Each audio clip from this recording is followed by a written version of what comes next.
여러분 안녕하세요. 오롱장입니다. 오늘은 일단 KDI 집값 전망에 대해서 한번 같이 얘기해 볼게요. 시청하시기 전에 구독하기, 좋아요, 멤버십, 그리고 제 책과 강의는 왼쪽 하단에 링크에서 확인 가능하세요. KDI 한국개발연구원 집값 하락, 시장 안정세, 준전 월세 오를 것. 부동산 전문가 51.3% 올해 주택가격 하락할 것으로 응답. 역시 저는 전문가가 아니죠. 여기 끼지 못한 것 같은데. 그래서 다양한 의견이 나옵니다. 다양한 의견이 나오고, 무엇보다 제가 일단 한국 부동산원 자료에 대해서 직접적으로 문제가 있다고 반박을 할 수 없는 상황이기 때문에 이분들의 자료가 맞다 틀리다 얘기할 수가 없는 상황입니다. 이 점은 제가 수차례 양해를 부탁드렸고요. 저는 어떤 폭락론자분들처럼 본인이 데이터가 무조건 맞다라고 우기지 않습니다. 근데 여러분 생각을 해봅시다. 한국개발연구원은 아시겠지만 띵크탱크죠. 엘리트들이 많이 모여 있고 정말 절대 한국에서 빼놓을 수 없는 기관이에요. 세종시에 위치하고 있고요. 예전에 홍릉에 있었죠. 경희대학교 뒤쪽 건너편에 카이스트 서울 캠퍼스 그 옆쪽에 있었는데 여러분 전 참 이상한 게 있습니다. 이상한 게 뭐냐면 여기가 틀렸다는 뜻이 아니고요. 저랑 생각이 다르신 분들은 또 얘 트집 잡나 보다라고 생각하시면 편할 것 같은데 저는 절대 트집 잡는 게 아니에요. 잡는 게 아니라 제가 질문이 있어서 그렇습니다. 보시면은 집값이 하락하고 안정세가 되고 준전월세가 오를 거라고 했는데 지금 시장 구조가 전월세 시장이 오르면서 매가가 떨어질 수 있을 거라고 생각하세요? 이거는 이미 그 생각을 하시는 것 자체가 시장 현장에 전혀 나가보지 않으신 분들이에요. 저 완전 데이터만 보고 말씀하시는 거고 부동산원 자료를 보고 말씀하시는 게 아니면 저는 사실 이해가 안 되는 거예요. 무슨 말이냐면은 여러분 예전에 역사적으로 봤을 때 사람들이 어떻게 하냐면은 제 얘기를 들어보십시오. 자기한테 대입을 해보세요. 여러분이 만약에 집값이 오르지 않거나 집값이 떨어지기 시작을 해요. 그럼 어떻게 하면 될까요? 집을 안 삽니다. 특히나 지금은 집을 더 사기가 싫죠. 왜 그럴까요? 집을 샀다 하면 세금 폭탄이에요. 자, 여러분, 그러니까 지금부터는 제가 누누이 말씀드리지만 집을 사서 집값이 안 오르면은 가만히 있는 게 아니라 마이너스라니까요. 폭망하는 거예요. 진짜 말 그대로. 집을 샀는데 가격이 안 오르고 가만히 있잖아요. 여러분 망하는 거예요. 왜? 세금 내야 돼요. 살 때 냈죠. 보유세 계속 나오죠. 팔 때 양도세 나올 건데 안 올라가면 양도세는 생각할 이유가 없죠. 그래서 여러분부터 역사적으로 한국은 집값이 오르지 않잖아요. 안 사요.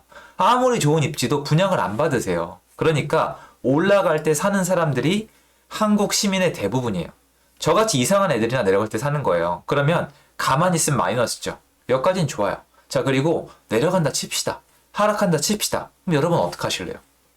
그렇죠. 우리 모두 워렌 버핏 마인드를 가지고 있잖아요. 관망. 가만히 있을 거란 말이에요. 자, 정리해 볼까요? KDI 한국개발연구원 말대로 집값은 하락할 것이고 안정화될 것이래요. 자, 그러면 앞으로 여러분은 집을 사지 않을 겁니다. 오케이. 정리 끝났죠? 문제는 뭐예요? 여러분 말고 앞으로 집이 필요한 사람이 있을까요? 없을까요? 당연히 있죠. 신혼부부나 뭐 여러 가지 기타 등등 제가 말할 것도 없이 이분들은 100% 있어요. 1000% 있습니다. 제가 정말 장담을 할게요. 앞으로 집이 필요한 사람은 2022년도에 있습니다. 없는 건 말이 안 돼요. 그거는 대한민국 경제가 멈추고 사람들이 다 죽었다는 뜻이거든요. 자, 집 필요하죠? 이분들 집 살까요, 안 살까요? 집을 왜 사요, 여러분? 내려갈 건데. 어떤 바보가 삽니까? 집을 사면 경제적으로 마이너스가 되는데 누가 사요? 분양 받을까요, 안 받을까요? 누가 분양을 받아요? 집값 사기만 하면 내려갈 건데. 이것까진 좋다 이거예요. 그러면 이 신혼부부 어떻게 해야 될까요? 전세나 월세를 선택을 해야죠. 이건 자명한 일이에요. 자. 앞으로 집값은 내려갈 거예요.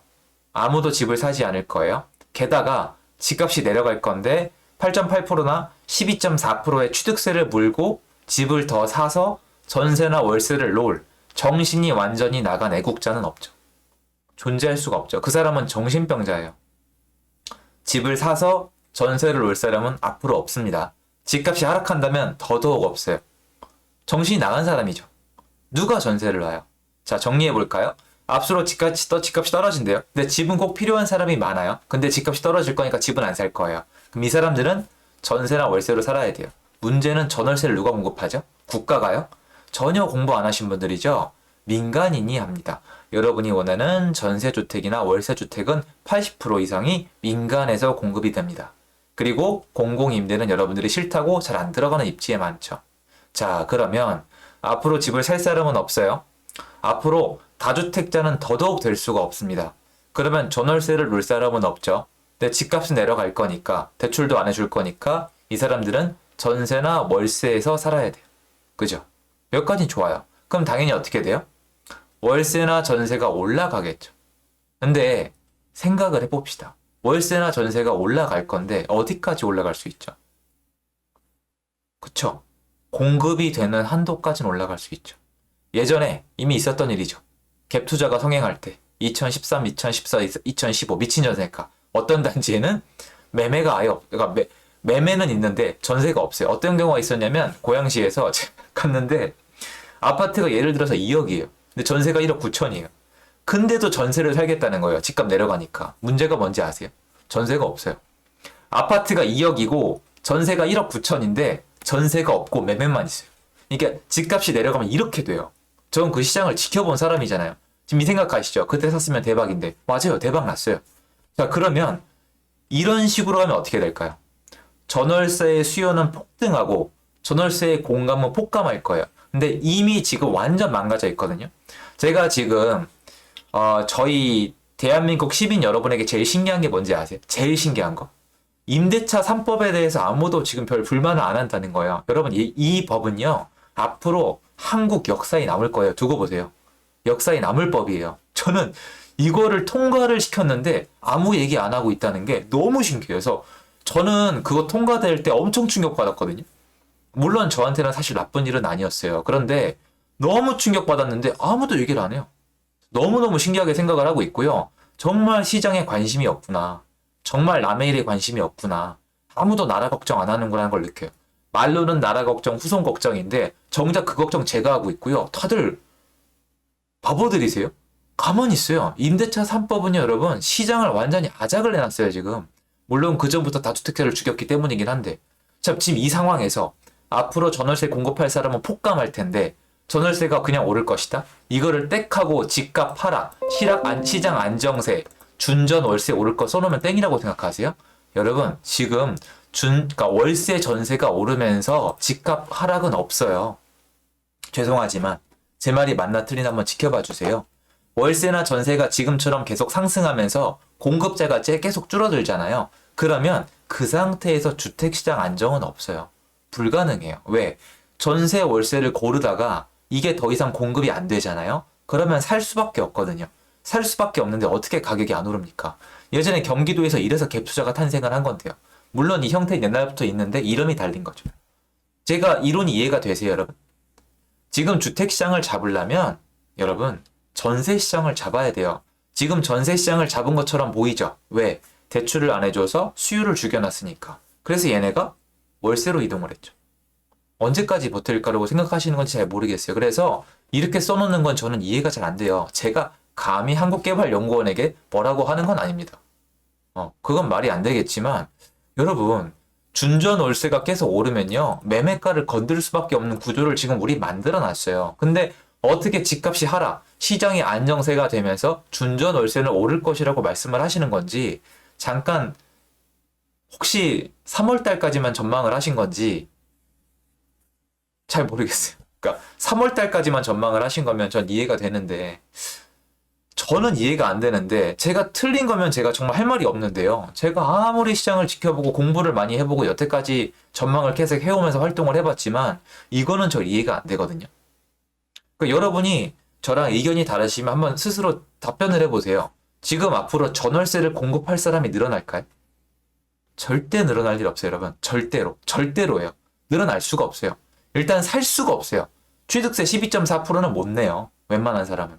자, 두 번째. 이렇게 되면 전월세의 수요가 늘어날까요? 줄어들까요? 폭등하죠, 여러분. 누가 집을 삽니까? 자, 그럼 두 개를 이어보면 전월세의 공급은 줄어들고 전월세의 수요는 올라가니까 전월세 가격이 올라가겠죠. 그럼 이렇게 되다가 옛날에 어떻게 됐죠? 전월세가 없어요, 아예, 여러분. 안 된다니까요. 지금 전세가 옛날보다 많이 줄어든 건 아시잖아요. 그럼 신규 공급이 많냐? 그것도 아니에요. 그러면 제가 봤을 때 이게 이렇게 써놓으시면 이게 재밌는 결과가 나오거든요. 그래서 저는 그 부분에 대해서 한번 여러분이 생각해 봤으면 좋겠어요. 꼭. 지금 복잡하게 뭐 데이터 말고 지금 제 이론에 대해서 생각을 해봐야 돼요. 여태까지 지난 2년 동안에 2020년도 7월 달부터 1월, 지금 한 1년 반 다 돼가죠. 시장이 이렇게 돌아왔거든요. 여러분, 그 최근 1년 반 동안 경기도의 아파트가 왜 폭등했다고 생각하세요? 그냥 유동성 때문에 언론에서 얘기하는 것처럼? 아니에요. 서울에서 전세 쫓겨나신 분들이 그 가격에 맞는 경기도 아파트 다 사버린 거예요. 물어보세요. 밖에 나가서.